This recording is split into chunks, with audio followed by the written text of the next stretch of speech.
Coming up on Mountain News at 5:30, the House votes to hold Attorney General Merrick Garland in contempt of Congress. Plus, after several weeks of work, authorities in Maryland announced the full reopening of the Port of Baltimore. And we had temperatures in the 70s and 80s today, and that temperature is only going to go up from here.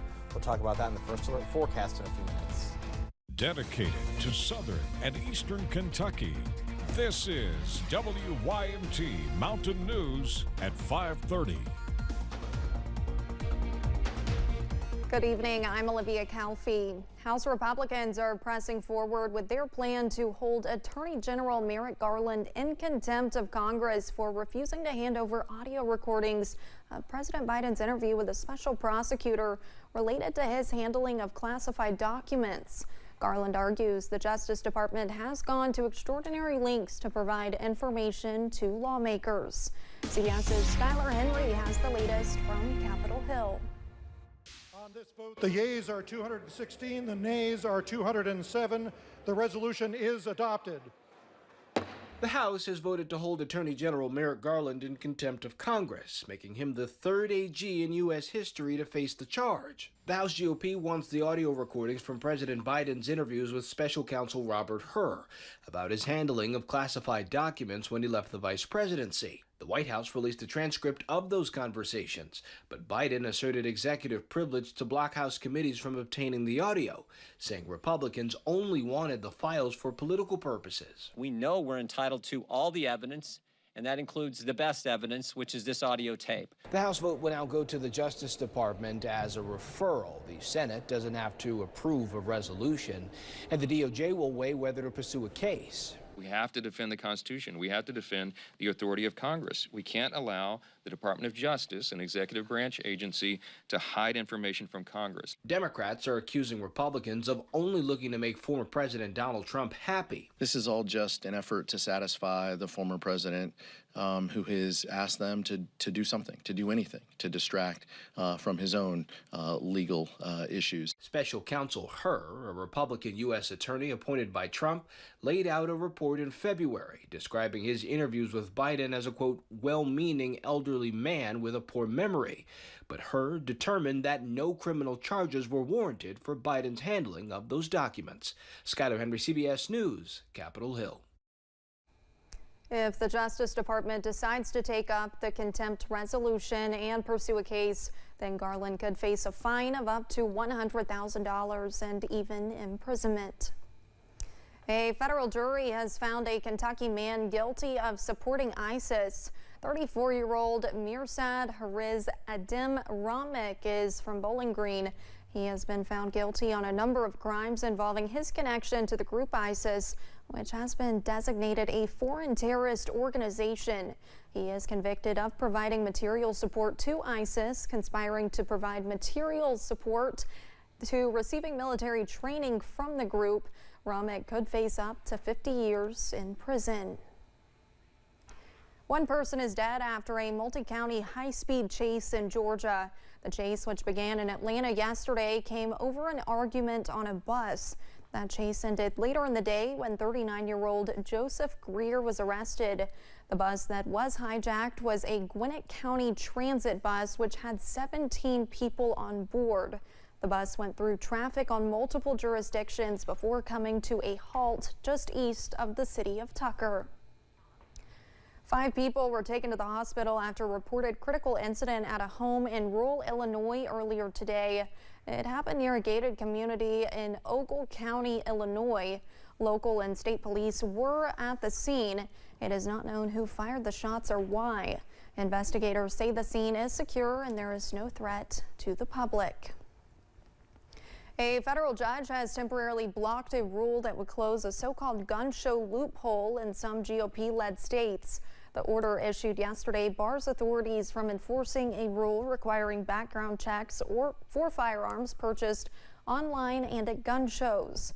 This comes after the states of Texas, Louisiana, Mississippi, and Utah sued the Biden administration over the rule that took effect last month.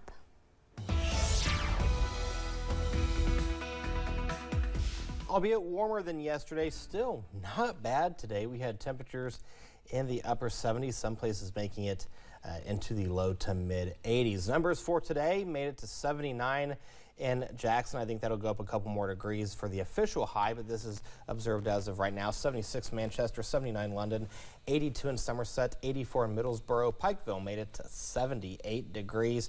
Right now we're seeing temperatures in the 70s and 80s, 78 in Pikeville, 79 Jackson, 78 London, 79 Williamsburg, 81 is the current temperature in Middlesboro, Harlan, Jonesville area. Good evening to you guys. You're at 82 degrees. All is quiet on Live Pinpoint Doppler radar. This will get a break for the next several days as high pressure is in control, and we'll get on the back end of it as we go into the second half of the work week, which will allow those southerly winds and warm temperatures. But tonight, though, not too shabby. It's a top off, windows down, sunroof type weather evening with temperatures in the 70s by 8 o'clock. 70 by 10 a.m., 67 degrees by midnight. Now, coming up in the First Alert forecast, we're going to talk about temperatures going into the 90s. Olivia, over to you. All right, Eric, thank you. Russian Navy ships arrived in Havana Wednesday morning. A stopover the U.S. and Cuba said poses no threat, but it is still raising some concern over the timing as tensions rise over the Ukraine war. CBS's David Martin has the latest from the Pentagon. A small flotilla of Russian Navy ships pulled into Havana Harbor this morning as part of what U.S. officials say is Vladimir Putin's response to American support for Ukraine. The Russian ships included a nuclear-powered submarine, a frigate armed with guided missiles, and 2 support vessels, and they were greeted in Cuba by a 21-gun salute. Although the submarine is nuclear-powered, U.S. officials say there is no indication it is nuclear-armed. Both the sub and the frigate are believed to be carrying conventionally armed guided missiles. All of the Russian ships were tracked by the U.S. Navy as they made their way across the Atlantic toward the Caribbean. The Russian ships are expected to remain in Havana for 5 days and then get underway again, perhaps for Venezuela.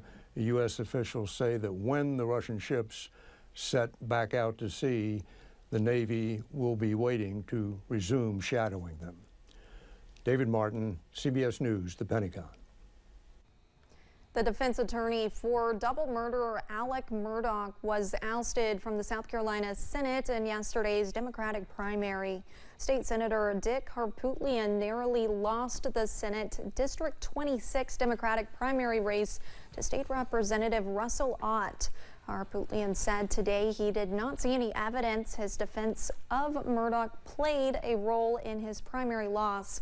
Murdaugh is serving 2 life sentences on a conviction of fatally shooting his wife and son.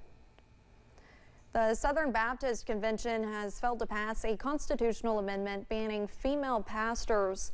It's a move that would have had an effect on hundreds of churches. About 61% of delegates at the convention's annual meeting in Indianapolis voted for the ban, but it needed 2/3 to be adopted. The vote is a reversal of a provisional ban passed last year. The convention's executive committee had opposed the measure.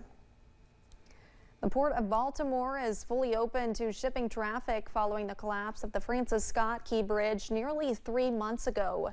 The reopening followed 11 weeks of work to remove steel pieces of the bridge and debris that collapsed into the channel in March.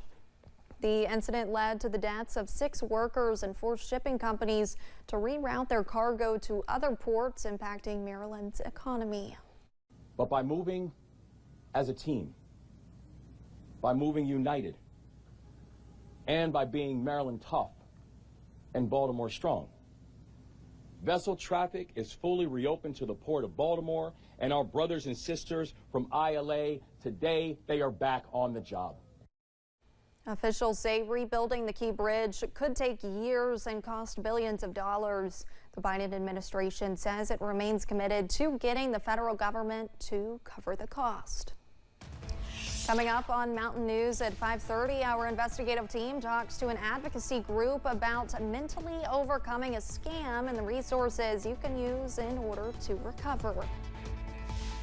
Temperatures today are in the 70s and 80s. The warming trend will continue. We'll tell you when we can maybe get a break coming up in the First Alert forecast in a few minutes. Stay with us.